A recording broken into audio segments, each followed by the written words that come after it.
Welcome, listeners, to the latest episode of the AdQuick MAdvertising podcast, a podcast that explores the intersection of marketing, advertising, technology, culture, all of the things that you care about. Today, we have a special guest. We have David Teicher. He is the Chief Content Officer of Brand Innovators. If you are in the marketing sector, you know David from social, from conferences, from being a feisty voice online of what's happening. David, welcome to the podcast. We're so happy to have you. I'm thrilled to be here. Thank you for having me. I mean, I'm a guest. I don't know if I'm a special guest, but I'm definitely a guest, and I'm happy to be here, guys. No, you're a special guest. In terms of marketing voices, you're one of the people who has been here since we were talking the other day about people who have been together in the online digital community. And like we were talking about the 2008, 2009 days. So you're an OG online marketer and just marketing industry guy that if you don't know David, what are you doing with your life? Go find him and say hi. I appreciate it. I mean, look, those OG days, I owe my entire career to those early online, early social media days. Every job I've had has basically been because of, that presence and the relationships that I built with folks like you and, the early aughts on Twitter, on Reddit, on, you name it, right? Like that was the place to be. Yeah. So, David, we're going to dive right into it. We have a bunch of topics for our listeners. We have a bunch of topics we gave David, and then we have a few surprise topics just because he's super smart and he has thoughts on pretty much everything in our sector, which we love. So, to start is one area that we've spoken on a lot, and Chris just wrote an op-ed piece in Ad Exchanger on the state of the modern CMO. So, of course, in any leadership role, there can be great people, and we've all had great leaders. And then there can be other people who we wonder how they even got that job, kind of Peter principle. They rose up through the ranks. But I think there's been a little bit of at least a decline in the perceived quality, even if not in the actual quality of CMOs. We see this with companies like UPS, Etsy, other brands deciding to just forgo the CMO role and roll it into COO or have someone more junior roll up into them. Chris has shared thoughts he can get into a bit more, but just to start the conversation, what's your take on what's happening? Because you spend so much time both talking to CMOs and talking to people involved in Wall Street and people involved in how marketers are brought in to the senior ranks. So I'm curious your perspective, however you want to get this going. Yeah, I mean, look, it's a loaded question, right? For sure, and one that is talked about a lot in the industry right now. So there's a lot of opinions.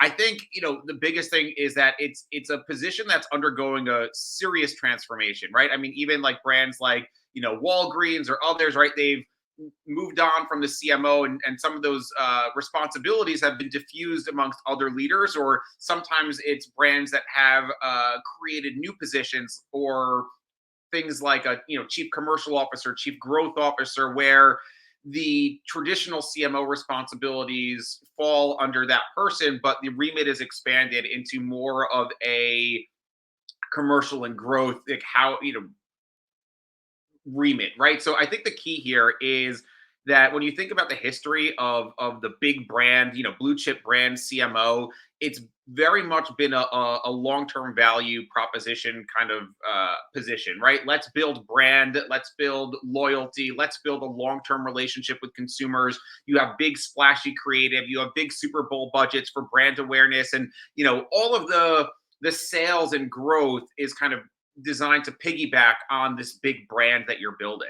But that is a really long-term play. And I think when you think about the economic factors that have really been, maybe it was precipitated by COVID, then talks of recession, inflation, whatever, this weird economic environment that we're in has really put such an emphasis on short-term thinking and short-term performance, especially for CEOs and CFOs that want to deliver to their shareholders. That responsibility then gets pushed down to the CMO. So if CMOs, who, like I said, are traditionally longer-term players, can't or won't work against that shorter time constraint, it all of a sudden it becomes not what's our 5-year plan, what's our 3-month plan, right? And that's a really tough thing to not only to do, but to do when you're used to thinking about the long term. So I think it's a transformation is what's happening right now. The position is much more connected to the bottom line than it's ever been, right? You have to be able to justify every dollar being spent as a marketer to your CEO, to your CFO to say, yes, we're building brand awareness, but how are we also driving sales? How are we moving the needle at the end of the day? So I think and I'll shut up in a second, what it really comes down to is the expectations being set when CMOs are coming in the door, when they're being recruited, what is their relationship to the CEO and CFO like? CMOs, we have our own language in this industry, and as CEOs and CFOs don't always speak that language. So are you prepared to communicate to them, to translate what we're doing, to explain how it's relevant? That's really the CMO's number one job these days, right? Building out your own team, but also marketing to your CEO, to your CFO. So that relationship is more important than ever, and the expectations being set when these CMOs come in the door, they need to be on the same page. If they are, it could be a phenomenal partnership and it could last for many years. Otherwise, you see why CMO tenure is at one of its lowest levels in years, right? So it's a position that's in flux. Yeah, the short tenure part is scary because you see like great CMOs we all look up to at companies like Apple or Google that have been there, 5, 10, 20 years. I think Lorraine has been at Google forever, right? And because of that, that role is able to have the right trust internally to have the resources to make the big bets that we all know are required to build a $2 trillion company now. And you can't do that within the 1 or 2 year time frame. You just can't build a generational brand in that truncated time frame. And so I think that's one area. I think you hit the nail on the head that I would love to see more of are CMOs who are great at articulating the plan in the short term and the long term, and they have buy-in and trust from leadership. And my fear is a lot of them don't do that as much, and they're a little bit more concerned with winning awards and having industry backpats than the internal successes of building the right relationships and trust. And so that's something I'd like to see more of. Let's pivot and talk to the other part of the CMO job. The CMO job is really hard. I'll say that I think there's also a cohort of CMOs that is so shielded from culture and tech that they're sort of like perpetually like a few years, 5 years, some even 10 years, it feels like, behind the consumer and behind just the sentiment of the world and the broader culture. And I'm not going to name names on this podcast with you because I know you work with some of these people, but there are very public displays of this where it seemed like, I was previously a CMO at a $1 billion SaaS firm, but I've been senior marketer long enough. When I saw certain campaigns and certain tactics, I was left scratching my head wondering, in what universe did someone let this campaign go out? How did they not know to do that? And so I guess aside from the internal struggles, I think, and you can say yes or no, I think it's kind of like government a little bit. We have a little bit of a gerontocracy in charge. And I'm not being ageist here. Gerontocracy, not in terms of just necessarily age, but in terms of like their ability to really be close to the customer and care about that versus being a sort of academic ivory tower, always looking at dashboards, not necessarily checking common sense of what might be a great campaign or something great to do. Yeah, I think there's a few layers to that. I think first of all, there's the distinction between being connected to culture and being connected to your customers, right? Because sometimes we conflate the two, and sometimes they are the same when you're a big mass consumer brand and you want to be culturally relevant, right? Like you have to, to have awareness, to have consideration. Cultural relevance is the holy grail for a lot of brands. Again, if you're a B2B SaaS company, culture might not mean shit. No, part of my life, like it doesn't matter if you're culturally relevant, if you're selling, software or IT solutions, maybe not. I think, I understand where you're coming from. And I would say on the flip side, you might have CMOs or other marketing leaders who feel the need to chase culture, but at the end of the day, you could have this amazing creative idea that puts you at the forefront of cultural conversations, but if it doesn't move the needle, to my point earlier, what is that doing for you either? So that's one element. I also think that CMOs over the last 10, 15 years that I've been in this industry, uh there's an we're in a world where the world is changing every day, right? There's new technologies, new platforms, new the speed of culture moves so quickly that something could be the most talked about topic on Twitter or Reddit or TikTok, and 2 days later, nobody cares. Everybody's moved on, right? So you have that. You have this media landscape and technology landscape that's evolving just as rapidly, right? So CMOs have to account for new technologies, new disciplines, new areas of expertise. They can't be masters of everything. So the unfortunate byproduct of that is you hire all these experts and specialists, and you kind of they layer between you and your customer and between you and culture, right? So I think it's a difficult position to be in, right? Because as a CMO, you can't necessarily be an expert in consumer behavior and in what's happening on TikTok and also personally drive your programmatic media strategy, right? Like you have to be able to delegate some of that. And the unfortunate byproduct is you remove yourself from your customer or from culture. So it's a balancing act at the end of the day. So, with everything you just said, Chris, I want you to chime in. Don't you think it's wild that companies are removing the CMO role with the complexity of marketing that David went through? Because it seems like it could be even worse of a situation than having like an okay CMO than to just have a COO who's now also accountable for programmatic, for social, for analytics, for cultural, for TV, for all the different parts for direct marketing. It seems like it's a misstep, right? Any thoughts on that? I mean, I'll jump in. I think it's absolutely a misstep. I mean, who's going to be, when you think about it, the marketing leader is responsible for short-term investments and long-term brand, right? So short-term investments in marketing programs. So if you don't have a CMO, how do you know if your marketing, your programs that you're putting out right now are actually contributing incremental value to your company? That's absolutely bonkers. I think in our op-ed, it was more of a call to action to, have to own their number and to quantify their practice a little bit more in the short term, so they could go market to their COO, to their CEO. That was kind of the premise of the ad exchanger piece. But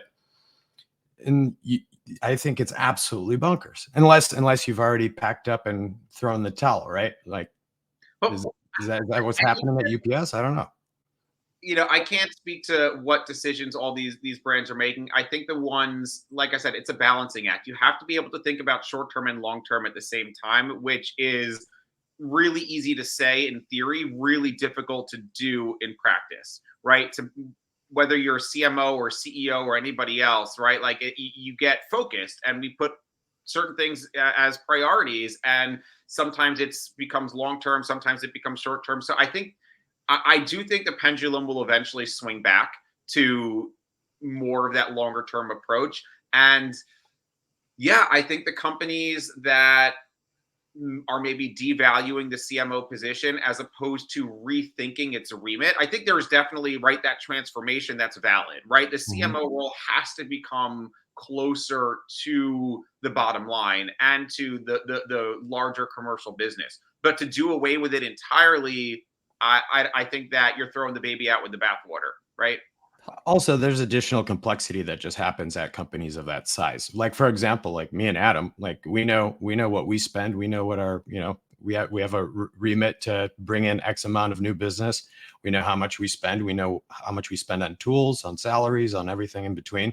And, we take that into consideration as we select programs. If you don't have somebody doing that, I imagine it's a lot trickier when you get to that size, when you got tens of thousands of employees, particularly, thousands in the marketing department. I think, but eventually tooling and software should make that easy to kind of a little bit easier to manage.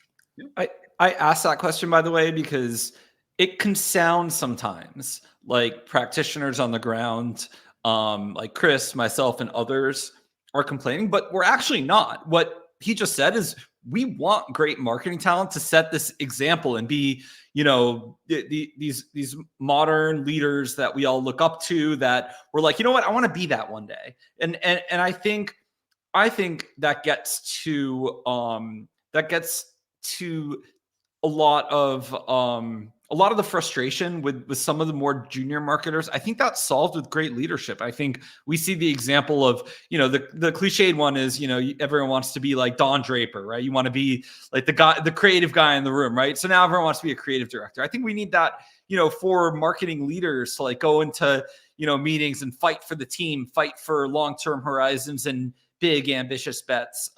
So we're not complaining. We actually, to Chris's point, like we want leadership to take ownership and to help our industry. It's like marketing is now the most important function in business, I think, in a connected world. We can disagree on that if you want, but I think it's like a sleeper thing for great companies. And look at everyone from Disney to Apple, all these great brands. It's like they all valued marketing so much on the brand side, on the performance side too.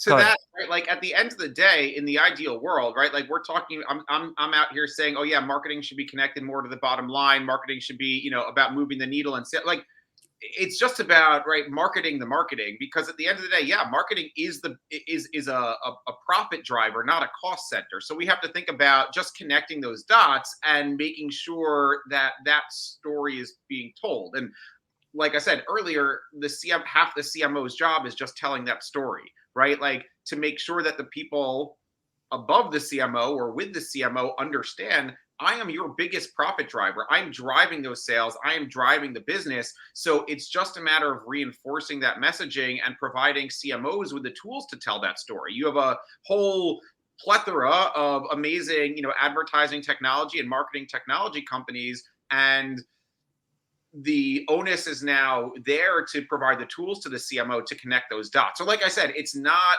I don't think it's as much as, brands getting rid of CMOs. It's more about a real evolution of the role itself, both externally and just how it's understood within the C-suite.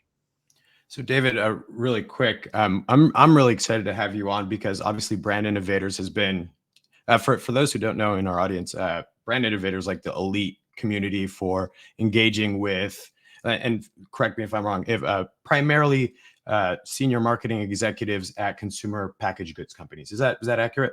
I would say all consumer brands, not necessarily CPG companies, but QSR, travel, hospitality, automotive, you name it. Like, and again, we have plenty of B2B marketers in our community as well. So it's just an amazing community of marketing leadership from both the brand side, and then we have a phenomenal ecosystem of partners from the digital media and publishing side, the agency side, the ad tech and martech side as well. So we think of ourselves as a layered but pretty holistic community of marketing leaders. And so you've been a part of Brand Innovators. I think I looked, it was like, we're coming up on a decade, probably what, early 2010s. It would be, for me, I joined in 2014. Yeah, so June will be my 10-year anniversary. So I'd love to kind of going back to how you're describing the pendulum shifting. One of the things I'd like to ask you is how has things evolved? Because in the last since 2011, we've had basically free money. We've had zero interest rates. That dictated what kind of programs people took on, their risk tolerance, so on and so forth. But however, in the last 18 months, all of that kind of went out the window, and everybody's kind of redrawing their game plan. And so how has that last 18 months been? Obviously, you have the ear of many CMOs. What are you hearing from the people that you work closely with? Yeah, I mean, there's a few things, again, to unpack here. I would say one thing that's really been interesting to me, when we were coming up in this industry, or in my early days, if you think about, 10, 15 years ago, there was a lot of, there was an overt focus when you're building your marketing organization on bringing in specialists. All of these new disciplines and, areas, of capability that brands didn't have, whether it was on the digital side, the programmatic media side, the social side. There were so many new things to think about that brands didn't have these muscles. So they were building out all of these new teams, these new departments, and they needed leaders with a very focused area of expertise. So when building these marketing organizations, the CMOs would look for experts. It was all about people with subject matter expertise. Now, obviously, expertise is always going to be valuable and still has a role in a big role in most marketing organizations. But I think what's been interesting when I talk to CMOs lately is there's much more of a focus on cross-functional, cross-discipline marketers, people who can wear different hats, speak different languages within the organization and move around. And I think that's also connected to maybe a little bit of again, from an economic perspective, the flattening of the marketing organizations, right? So I think that's when you ask about the last 18 months, we're in that world of, okay, we just marketed through a pandemic. Now we're marketing through economic uncertainty. And that means a lot of different things. So it creates that short-term focus that we talked about earlier. But it also creates this world where you're trying to make your marketing organization faster, leaner, and more optimized. So the marketing organization is evolving as well into more multidisciplinary, cross-functional talent, flattened organizations. So that's been really interesting to see, because now these brands have the muscles, right? Most brands, they have those core capabilities already developed. So it's less about finding experts to build them and more about people who can move around within the organization. So that's one thing. I also think one of the things that I love to think about are the parallels between the DtC and challenger brand world and that blue chip, big, iconic brand world. And, we went through this first meteoric rise of like the Dollar Shave Clubs and the Caspers. And now, that world really faced a reckoning, right? Like they were very, talking about performance marketing and media and acquisition and that short-term growth. That was the language that they spoke really well. So you had a lot of brands that relied on being first to market, relied on Facebook and Instagram, and maybe now TikTok ads to just dramatic focus on customer acquisition. It's just users, customer acquisition. It was all performance media, and there was very little invested in that long-term brand. But that might work fine when you are, the first to market or the first in your category. But now there's 20 mattress delivery companies or 50 meal kit delivery companies with very little distinction between them. And at the end of the day, they're just in a tug of war, right? So they're just paying to reacquire the same people over and over again. So it's interesting to me as like the big blue chip brand world has become more performance and short-term focused. I think the smart players in the DtC and challenger brand landscape are thinking more about brand now than they did historically. And if you look at companies like Liquid Death, I mean, if you're doing it well, oh, there you go, right? Like that is again, and that's a loaded topic too these days because of everything with Solo Stove, right? So, but you're at least making an investment in it and not solely relying on this constant stream of paying to acquire customers that will just leave you at the first sign of a better deal with a competitor, right? There, now there's more to be said about loyalty and brand. As a note, I am brand loyal to Purple because they not only sent me a mattress to post about them, they sent my dog Dash a mattress that he sleeps on every night and he loves it. So I am buyable to be brand loyal.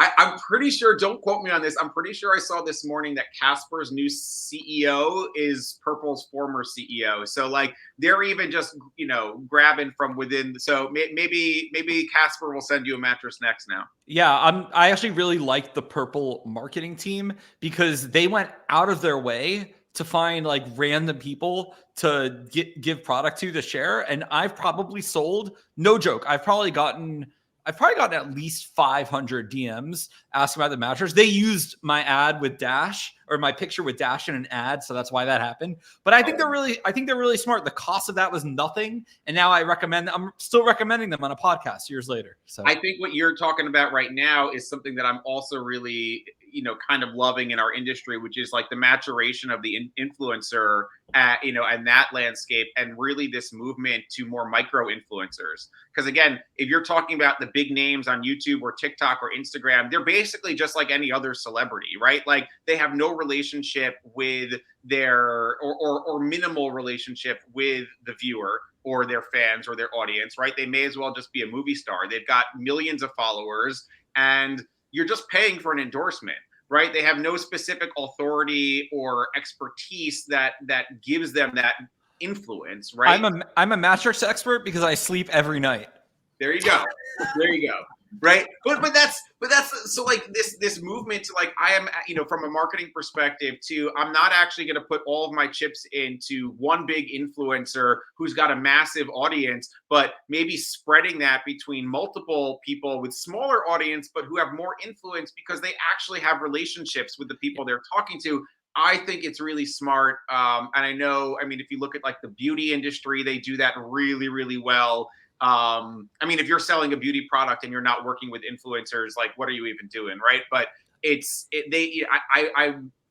just hit on one of those things that I'm fascinated with these days, and I love to see that maturation. That's one thing I never really thought about, David. I remember, what was it, Andy Dunn from Bonobos, who called the digitally native vertical brands, and so many years have passed now, and it's like basically, they all have similar stacks, they have similar campaign strategies, but this micro influencer thing is actually quite compelling, because that's like the next edge that you can have perhaps in basically getting your name out there, because it's almost cost prohibitive to create one of these brands nowadays, right? Like the days of building Warby Parker on cheap Facebook ads are gone, right? No, you need out of home. You need larger than life ads if you want to build a real brand. You just do. We don't make the rules. I saw you posting. So you could use your AdQuick to buy the sphere or the Luxor pyramid, right?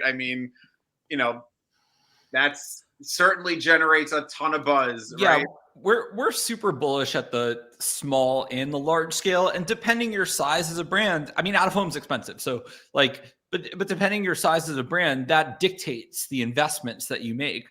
And you don't even have to think about paid media. You want to think about like the biggest advertisement, Elon sending a car to space. That is thinking big. That's one area I'd like to see companies get back to, is, large, ambitious thinking. Actually, that was going to be another question for you. So one of my favorite things as a marketer is the Super Bowl. The Super Bowl is the Super Bowl of advertising. So in terms of ads, I feel like the last few years have been kind of lackluster. The one ad I can even remember from the last few years is the Coinbase ad, just for the sole reason they took a risk. They put a QR code on the screen, and so they did something different and creative.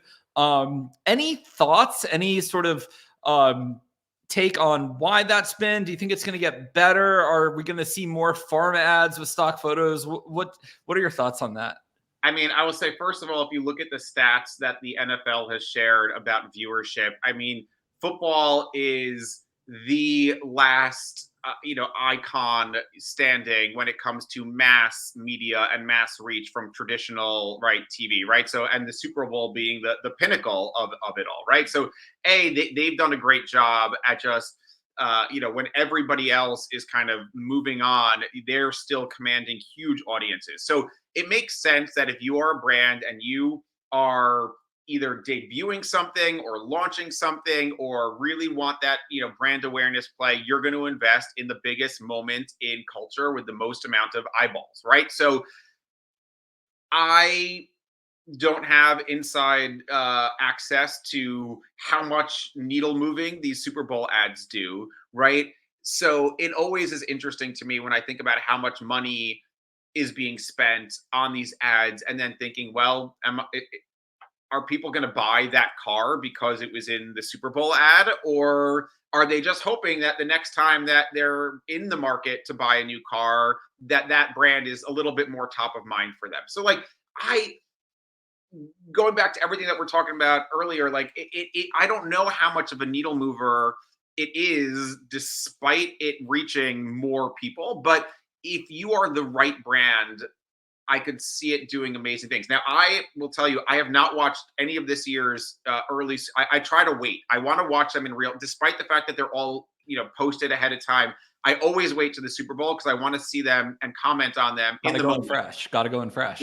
So, I know, again, we're working on a Super Bowl event now. We've got lots of advertisers from, Mars and Kellanova doing Pringles and, all sorts of them. So like, I know that there's some amazing creative work being put into it. And to your point, I do love that, it really brings out the Don Draper, the good parts of Don Draper, not like the toxic parts of Don Draper, but like the creative, iconic ad thinkers, right? Like it really still creates a vehicle for that kind of thinking. So I would love to see more of that, honestly, in our industry, but there are only so many Super Bowl moments, right? Like, so it's tough.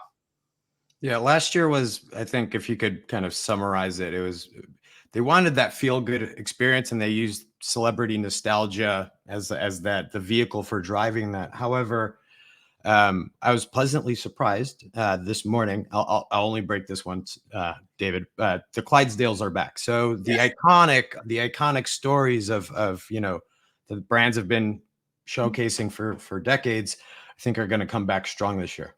Well, What do you I think, will Adam? say, and again, I can't judge this, so I'm only hearing this anecdotally. But I don't know if you're familiar with Craig Elimelia, again, a chief creative officer at Prompt, and works with a number of agencies and amazing clients. A friend of mine, does a bunch of our events. He posted something really interesting where I could try to find it after this, but it was really about how the Super Bowl ads this year really are drawing on internet culture, right? So it's really, everything is really referencing that, to your question earlier about CMOs being in the know and aware of what's going on technologically in pop culture and internet culture.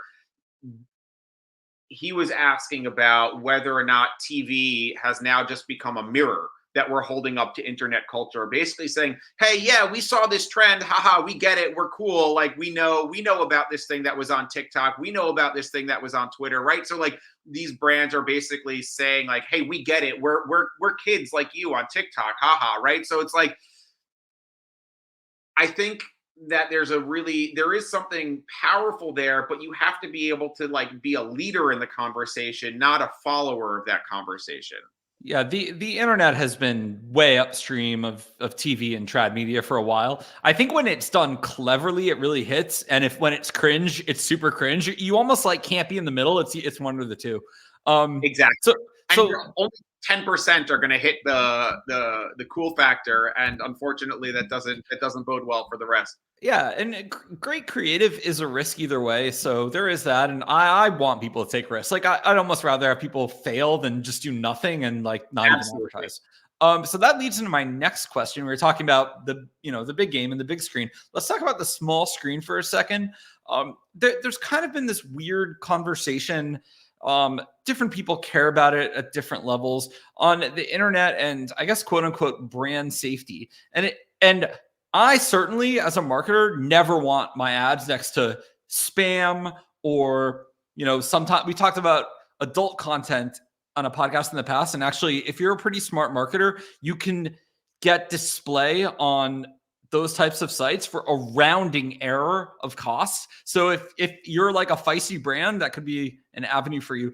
But it does also feel like some marketers and even some users and some media are now in this like kind of weird pursuit of this absolute pristine place online that's completely HR approved, completely sanitized, whatever platform that is. And it kind of feels like the antithesis of the internet. Like at some point you're just policing ads and content down to nothing. And so I'm curious your take on that. Have we gone too far on brands looking for brand safe things? Is there a middle ground between that and the obvious spam that no one wants to be served against? I don't know how much this conversation has bubbled up to your circles. Yeah, I mean, it bubbles up certainly in light of, say, Twitter and so all the changing in policies. It's been a constant conversation with regard to YouTube when you think about again the rabbit hole that people can go down and how quickly again, I have an 8-year-old daughter, and she could be watching totally safe, appropriate videos on YouTube, and then 1 click, 2 click, 3 clicks, boom, and she's in some conspiracy theory world of craziness. Or Twitter reversing policies or X reversing policies to allow people who have been known to spew racism and hate and vitriol, right? So like I think there's a certain amount that is just not in anybody's control. It's the internet. It's always going to be a wild west for sorts, and I think brands couldn't and shouldn't ever expect that perfect HR approved environment. I think what you want to see are the powers that be making an investment and showing that it is important to them that they're trying to create a safe environment. So if you have somebody who is a noted racist and noted person that only wants to spread hate and terrible things, and you're going to welcome them back with open arms, that doesn't scream to brands, hey, I want to create a safe environment for you. So I think that's one thing. What I think we have definitely reached an extreme level of it, to the point where now real journalistic outlets are suffering because they want to cover politics. They want to cover some of these really important topics in the news, and you have brands that don't want to appear next to it. And that's a whole different story. And that is unfortunately defunding important journalism and defunding media outlets that we need as a culture and society to be informed, right? So Yeah. that's a problem. I think the discussion's so interesting because, like, you know, in terms of like media and news and reporting, there's always been violence and global issues and things on the nightly newscast, and it was just kind of accepted. Look, there's a separation of church and state here. There's going to be advertisers. This is part of how it works, and I think weirdly people's perceptions of this and what they think it should be online are different, because they'll take a screen grab of something and be like, look at this report or the story on global conflict and some war, and then, oh, there's an ad for Tide.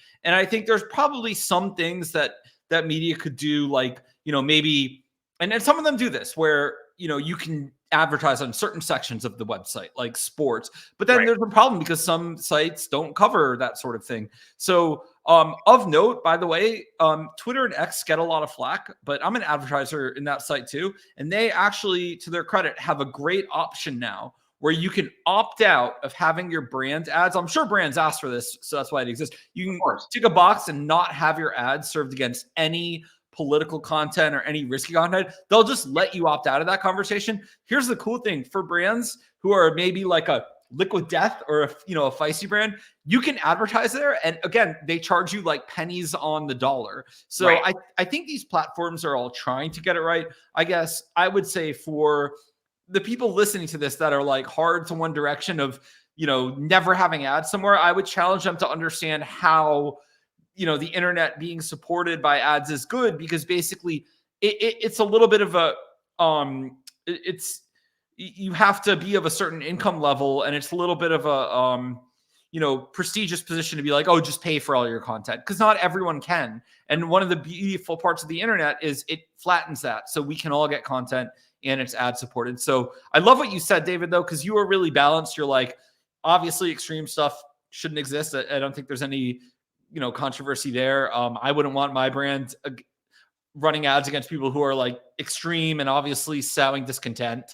But I think other people are, should wake up a little bit to the realities of the world. It's not a safe space. It's not a padded room, and that's probably okay. Some things might not be perfect, and you just have to kind of go with it.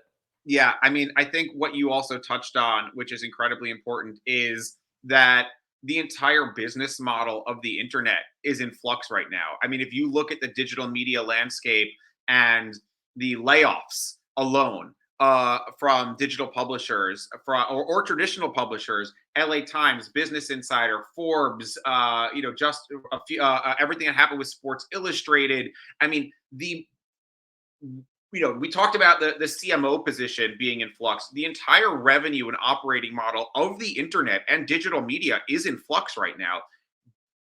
What works and what doesn't is a whole big can of worms, and nobody seems to have the answer. Because if you're going to say, oh, well, it's ad supported, well, that's not really working that great for I mean, Wall Street Journal, right? Like every digital media player or most, I don't want to say every, most are clearly, just if you look at what's happening with these layoffs over the last month alone, are trying to figure things out. But then to your point, not everybody is going to be able to shell out the premium subscription. And if you can, maybe you're picking one or two, but you certainly can't subscribe and pay for every single, website that exists. So what is the future business model of the entire internet? I don't know. And I think it's a really, really big problem and a big question that we got to figure out.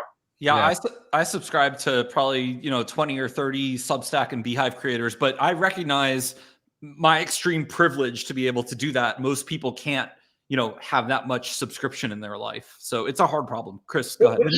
And then this is something. Well, go ahead, David. I was going to say, even if you did, that's 30 newsletters out of the entire internet. Right. Like we're talking about like almost the entire internet is supported by ads in some way. And that model is showing cracks, right? Like bigger and bigger cracks. So I don't know what that future is, if it's a hybrid, premium, freemium subscriptions or what. I mean, I certainly have ideas, but like, smarter people than me have been trying to figure it out for the last 20 years. And we're no closer to, we kind of held it together with Band-Aids and duct tape and a lot of venture capital subsidies, right? But those subsidies run out, and that now we're seeing the ramifications are media. I mean, look at BuzzFeed, look at, all these like early, Mike.com and Mashable, like so many of these internet media darlings that were doing tons of traffic with advertising supported models. Poof, right? So like, what happens next? I don't know. Yeah, this was covered by a friend of the pod yesterday, actually, on Pirate Wire's episode 33. And kind of to summarize, I think there's two things that he said, that like a lot of the publishers have lost trust in their audience. That leads to a decline in traffic. Obviously, there's other things affecting that, like Google is, taking more and more of a lion's share of, people's, taking away their traffic, ultimately their livelihood. So that doesn't bode well. But, the subscription model is basically the only thing that has worked as a workaround. And he used the New York Times example. So basically New York Times is completely opposite from LA Times, right? Because people have inherent trust in that publication. But we'll see. I think we're going to have a supply side problem where every journalist and, person who is ex-media is going to flow into, the Beehives and the Substacks of the world. And, I imagine it's going to be hard to monetize that, but I imagine when they reach critical scale, and I think our friends at Beehive are addressing this issue, which is, having payouts for, having their ad network served over many of these, instead of having to do this at the individual newsletter by newsletter level. I think indie creators have a great future. If you're a passionate writer and you're willing to commit, it's hard, by the way. My old blog had, 50,000 visitors a month, and you really have to sweat to maintain that from a content perspective. But I think the fear is, yes, it's great to be an indie media publisher, but you don't have a newsroom, you don't have, a research team. It's just different. So, but also maybe in the future, maybe a few, there's consolidation and a few larger brands do all the research, and it's sort of crowdsourced by everyone else. Yeah, they were talking about like an AP style, bringing back an AP style, like just straight facts, nothing more, and then having that as a communal resource. I think part of the issue, is there's so much glut in these organizations from like, that are in between the creator creating value and the end reader or end consumer, right? Like, so you have to support all of this infrastructure, all these people. If as an individual creator, you could also be the salesperson, you could also be the publisher, you could also be the technologist. I mean, it's a lot to ask of somebody, but you're cutting out all those people who are taking pieces of the pie. But that's where these different technologies or platforms come in to enable creators and empower them to be individual publishers. So like, I think that world is really exciting. And again, maybe there's bundling or consolidation there, but there's also like this value proposition, I think, issue where most publishers are always on. They're creating every single day. And I just asked this question, like, what if you don't have something worth sharing or creating that day, but you're going to create anyway, and then it dilutes the value that you're creating for your audience. But you have to create, you have to publish every day, you have to fill this page, you have to create a certain amount of content, and then you have all of these publishers doing that. So we just are pushing out tons of low quality content. And that, to your point, Chris, like, that's where the trust has eroded between publishers and their readers. Is like, why am I going to your site every day for the one article a week that I find interesting or valuable? Like, I think that's an issue as well, right? This always on mode might not necessarily be the best operating format. Or the takes must flow.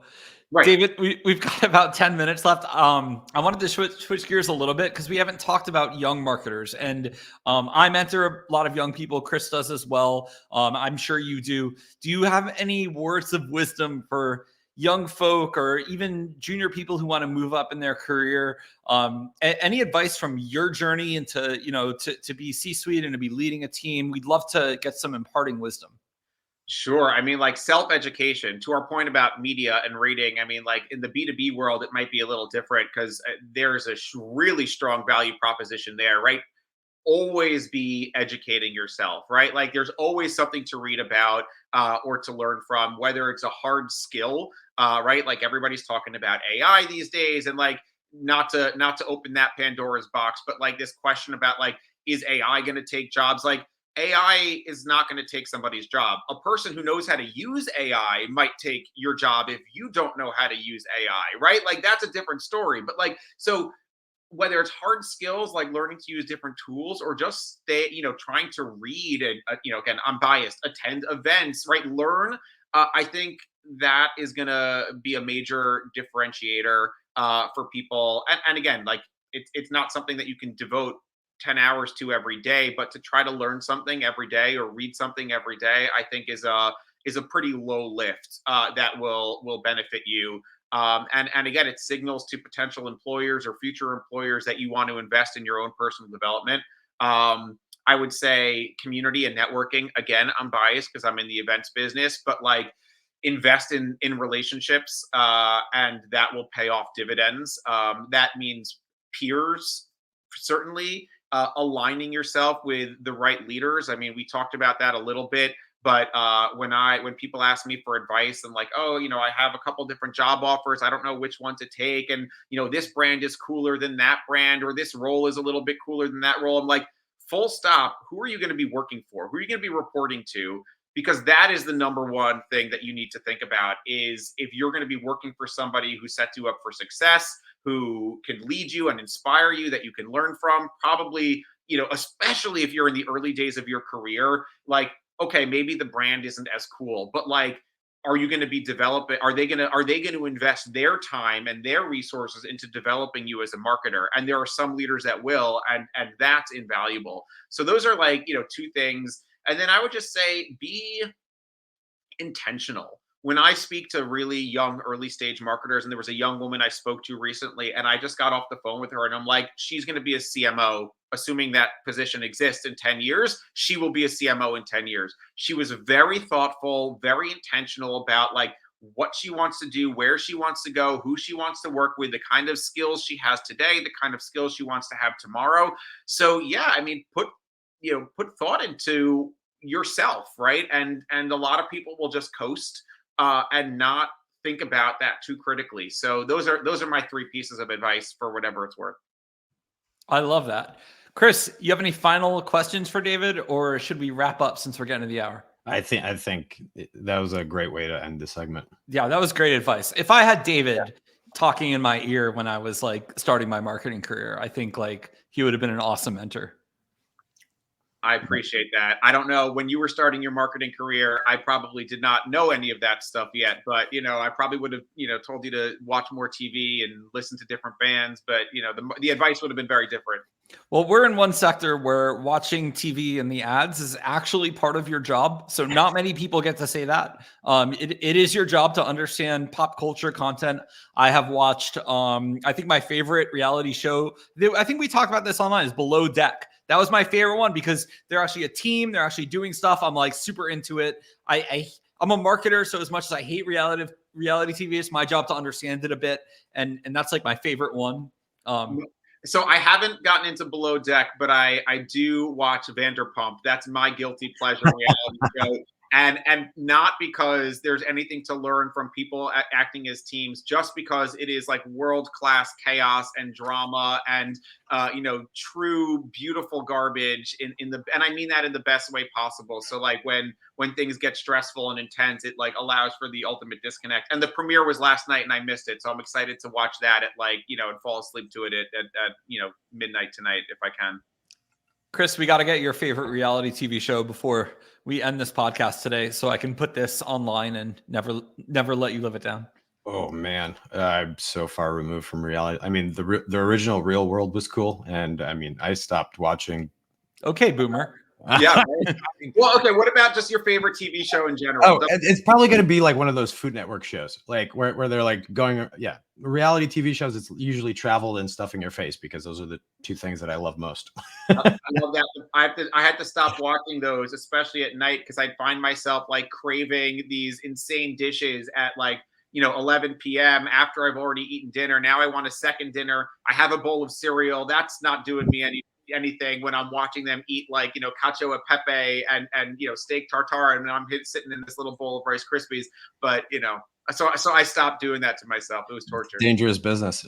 David, where can folks learn more about you? You're an amazing thought leader in the space. Tell us more. Where can we learn more about you on the internet? I'm an omni-channel guy, but socially, Twitter and LinkedIn. Aerocles on Twitter, or X, AEROCLES. That's a whole other story. We can get into it. I signed up for Twitter, not really knowing what it was. I was reading all about Greek mythology. Throwaway username. I'm never going to use this site again. Little did I know. We can't go one podcast without mentioning the Roman Empire or Greek mythology. We just can't. We're never doing it. We will put links to find David in the podcast description. You don't have to remember the spelling of that on YouTube. David, thank you so much for being part of this episode. Again, we're still doing the YouTuber thing. If you are on YouTube, like, comment, share. If you're listening to this podcast on Spotify or Apple, share it with your LinkedIn networks. If you'd like, give us a tag. We'll reshare it. Thank you for listening, and we will see all of you next week.